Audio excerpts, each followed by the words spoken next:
Make gluten-free crackers. When you or a family member suffer from celiac disease, figuring out what to eat can be downright frustrating. Unless you are actually looking for gluten in food, you never really understand just how prevalent it is. It is everywhere. Not just in baked goods, but also as an additive in all kinds of other things.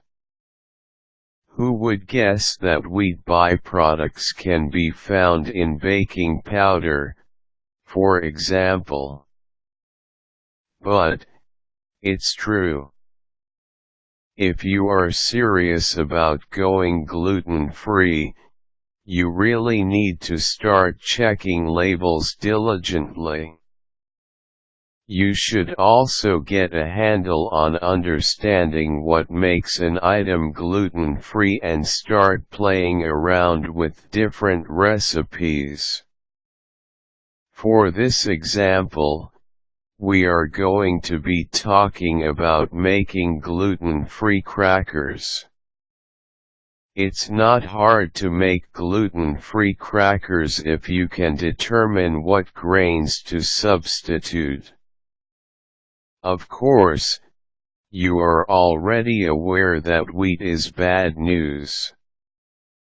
Most recipes for making gluten-free crackers will be using the common gluten-free flours. These include rice flour, amaranth, tapioca flour, teff, quinoa, and millet. While these all have potential, the first three are the most common substitutions. Some people with celiac disease are also quite tolerant of oats, though it can't be considered gluten-free in its own right. You may want to play around with it yourself, and see if you have good luck with the inclusion of oat flour in making your gluten-free cracker recipes. When making your gluten-free crackers, you will first want to examine a basic cracker recipe.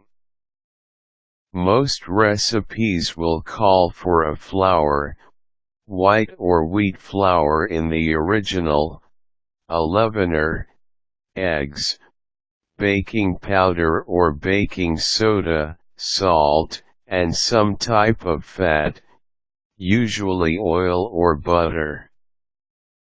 Of course, there are also plenty of additions as well, but they are mostly for flavor or a particular texture. Think seeds, nuts, and herbs.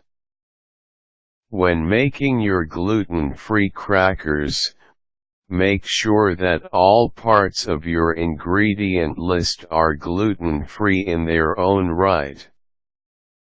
Remember the baking powder. Then, start substituting. Take the original recipe and just change out the wheat or white flour with rice flour on the first try.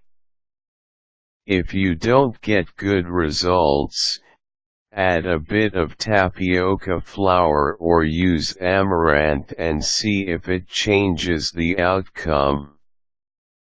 Eventually, you should be able to find a substitution that will allow you to make gluten-free crackers that are similar to the original recipe.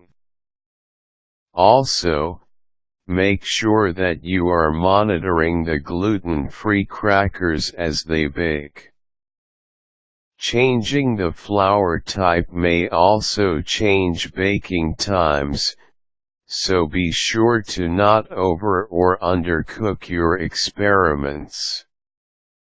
Of course, if you never have good luck in making gluten-free crackers yourself, there should be plenty of already tried and true recipes.